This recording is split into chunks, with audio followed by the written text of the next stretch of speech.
DNA, deoxyribose nucleic acid, if you want to be posh. DNA. In ancient times, DNA would have been called the Word of God. Now, you need to understand this about DNA. Okay, this is just simple. You don't need to be a scientist or anything like that.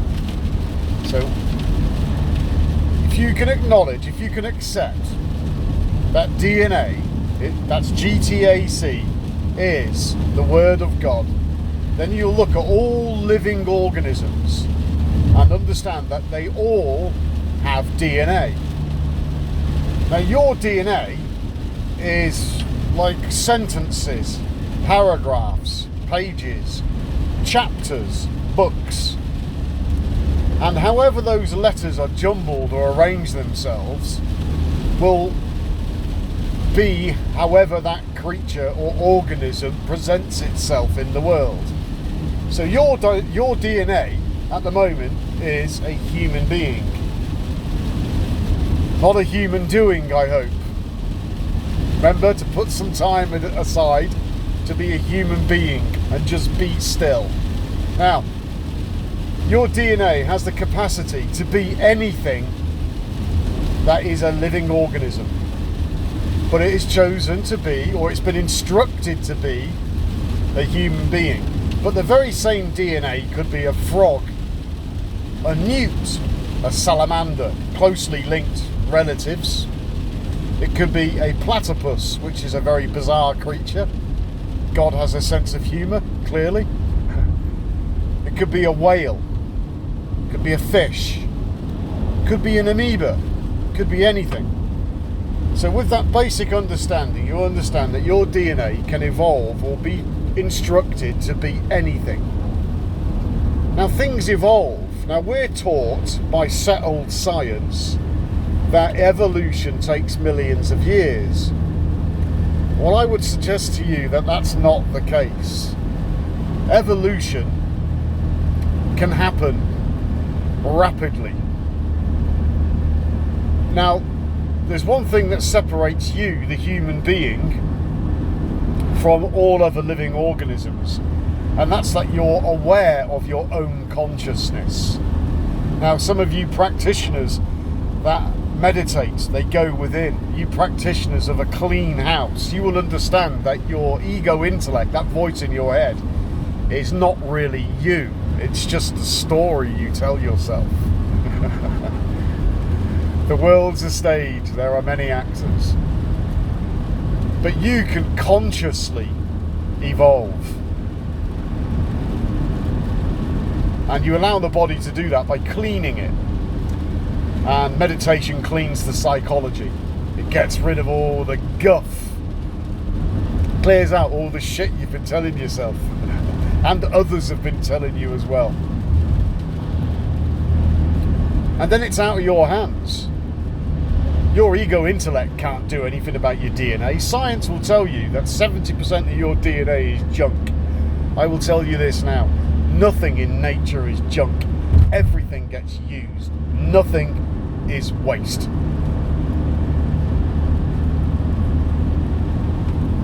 In some circles, they say that DNA is a fractal antenna. It can send and receive. People, when you meditate, you might see a mandala. If you don't know what a mandala is, Google it. Google images. And you'll often see mandalas depicted on religious sites. Now, a mandala is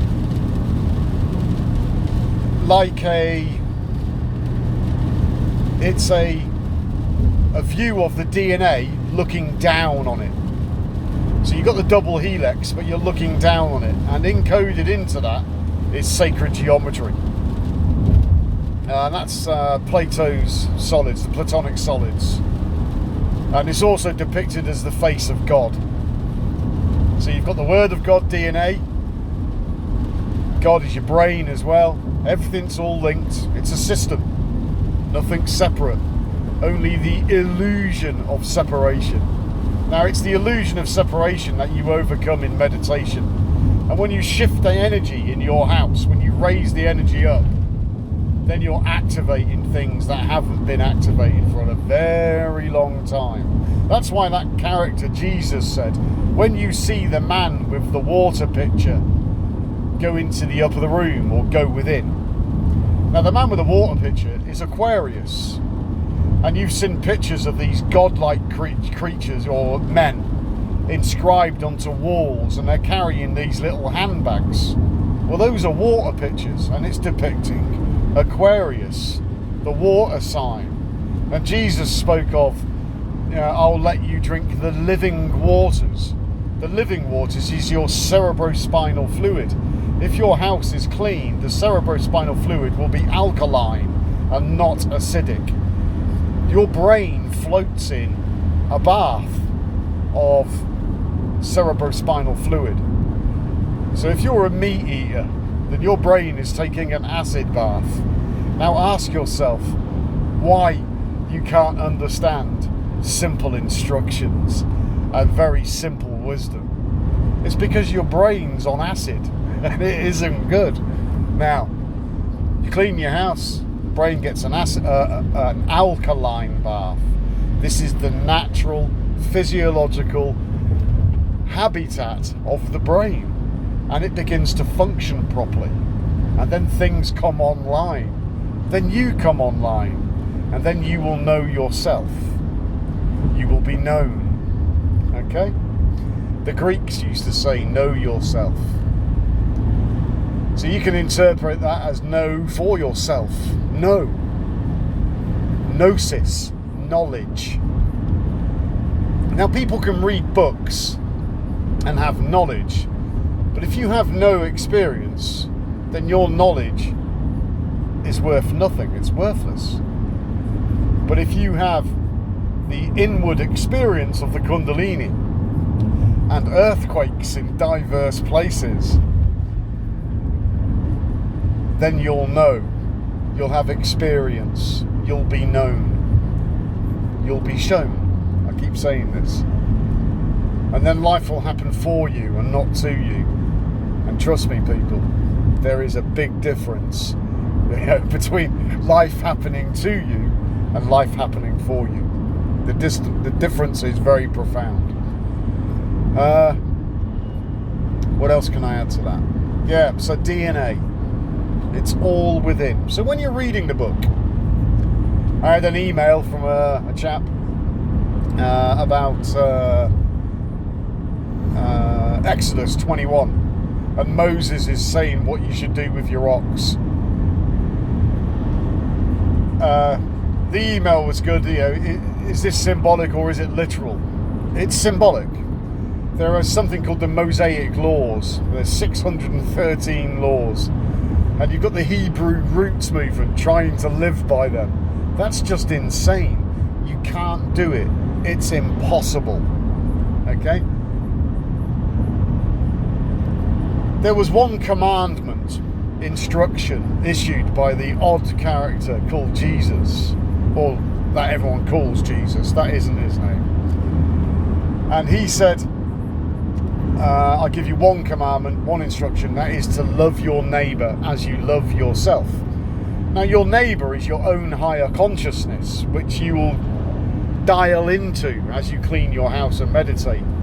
That's why that old saying, when the student is ready, the teacher will appear. And it's all within. You don't need a guru. Now some gurus are putting out some really good information, so look them up on YouTube and tune into what they're saying, understand their ancient wisdom. But the guru is within you, so you don't need to fly to India and live in an ashram, or fly to Tibet and live in a cave. Living in a cave is meditation. When you go into Brahma's cave, it's the fourth ventricle of the brain. That's where the sacred secretion is released into, and it's filled with the cerebrospinal fluid. It's also where the pineal gland is, which is the seat of consciousness. Now, it's consciousness that is intelligent.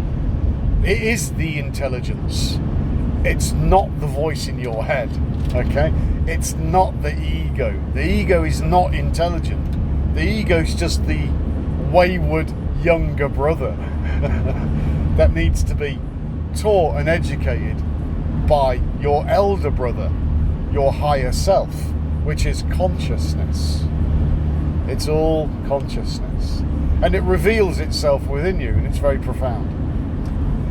Somewhere in the scriptures it describes Jesus as somebody he's not much to look at.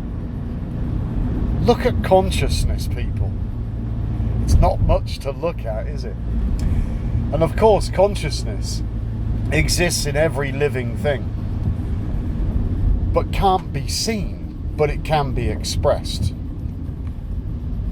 It's an internal, the ego expresses the body, the avatar. You use the body, me using words, just sounds that we've learnt to give meaning to, nothing more than that. But it's certainly not intelligent. It's the consciousness that's intelligent. So if I'm speaking to somebody who's in a very low state of consciousness, whether it's their fault or not is immaterial. Let's say I was talking to somebody who was stoned on some opiates, some heroin or something like that. They wouldn't be able to understand what I was talking about, perhaps. I've got no experience of drugs, so I wouldn't know per se, because that's low consciousness. But if I was talking to somebody like yourselves, you might start to understand, or you might already understand intuitively. Intuitively. The teacher is within. So Jesus is nothing to look at, because consciousness can't be looked at. How much does a thought weigh? How much does awareness weigh? That's what consciousness is in its rawest essence. It's just awareness. And when you become aware of the inner energies and the way things work, and it reveals itself to you within, then it's a very difficult thing to put into words. That's why these ancient texts exist. And they were written or formulated in such a way so that people today can understand it, and it gets revealed to them. So some of you might be reading your book, the Bible, and I encourage you to do so. It's probably the only book I recommend reading, with the exception of a couple of others, which would be the Bhagavad Gita, the Vedic texts, the Quran. It's all the same thing. But don't read it for understanding. Your consciousness will understand it. Your ego intellect, the younger brother, will be running behind playing catch up. Now, you're all individuals. How long it takes to catch up depends on the state of your house and how much you meditate and how you keep it clean. Some people have spontaneous kundalinis, spontaneous enlightenments. I suppose I could call myself one of them. And then things start to add up, and then things make sense. But inwardly, because nothing needs to make sense outwardly, the only thing that needs to make sense is stuff that's you're experiencing inside you, inside your own universe. Everything else, it just is what it is. And that saying used to drive me nuts, but it is. It just is what it is. You can judge it if you want. It ain't going to change anything really. You just accept it. And there's a lot of peace within yourself when you learn to accept things just as they are, because then things reveal themselves just as they are, and then you can see the true nature of things and of other humans, animals. With humans particularly, you'll see the struggles that they're having, not even realising that they're struggling. They think they're being normal, but they're being Babylonian. Babylonian means Babel. Babel means confusion. They're confused because there is enmity between the male and the female. The male is the ego intellect and the female is the subconscious mind. When the two become one, as one flesh, then you'll start to understand things. You'll still have your trials and tribulations. You still get your little tests, but you'll look for the lesson instead of being, oh, woe is me. You'll look for the lesson. What am I being taught? What is this showing me? Like in the book of Thomas, eat everything that's put in front of you. So anything that's happening in front of you, and you're watching it, you're observing it, conscious. You're trying to understand what's the world reflecting back to you, what's it showing you, what's it revealing to you about yourself. Know yourself. And some of the lessons you learn, it makes you look at yourself, it makes you look within, and you'll change. Some changes will be drastic. Some changes are small, like 1%. But every week or every day or every hour, that 1%, you just try to do 1% a little bit better. Just a little bit better. It's like climbing a mountain, one step at a time. So you're trying to do it just a little bit better. You become more conscious of what you're doing and how you're experiencing things and how you're interpreting what's being put before you. And that you're just trying that 1%. And if you can increase or improve 1%, that's an exponential. It's, how do I put this? It grows. It's a tree that grows. And this is an infinite experience. There's no end to this. But there's no beginning either. That is the definition of infinity. It's ever increasing, it's ever decreasing. It depends on your perspective. And perspective is everything. Because if you're in a lowly and little place, then your perspective will be lowly and little. You can't see much in a valley. But if your perspective is high or higher, you'll see further. The vistas will be grander and you'll understand more. So, that's what I wanted to talk about. So be grateful that you was born as a human being. Be grateful for the consciousness, the awareness that you have. A little bit of gratitude. And how do we express gratitude? We meditate. And if you're struggling with something like, oh, I really like me bacon and sausages, I can't give it up, meditate. The meditation will take that away from you. It will lessen the fight. It will make some things that are hard to accept easier to accept. And you'll move on. And your journey will be at your own pace, because you are God. You dictate. And this is the thing that reveals itself. And it is mind-blowing. But the first thing that's mind-blowing is that when you have what they call an ego death, which is the experience of realizing that the brain is not actually who you really are. And it's just an act. That's the first death. But the second death, that's the one where the physical body, or what they call judgment. So if you're known because you've been shown, and you'll have absolutely no doubt, absolutely none, that you're known. And you won't fear the second death because you're known as an individual conscious awareness of the whole, Son of the Father, so to speak. It applies to females as well, so don't get caught up in the genitals. The Son refers to the ego intellect, your soul. Like Jesus said, what does it serve a man to inherit the earth, the body and the world, which we've inherited, but lose your soul? And the soul is the story that you tell yourself. That's what the soul is. But when you realise that you're not the story you've been telling yourself, then you might ask, who am I?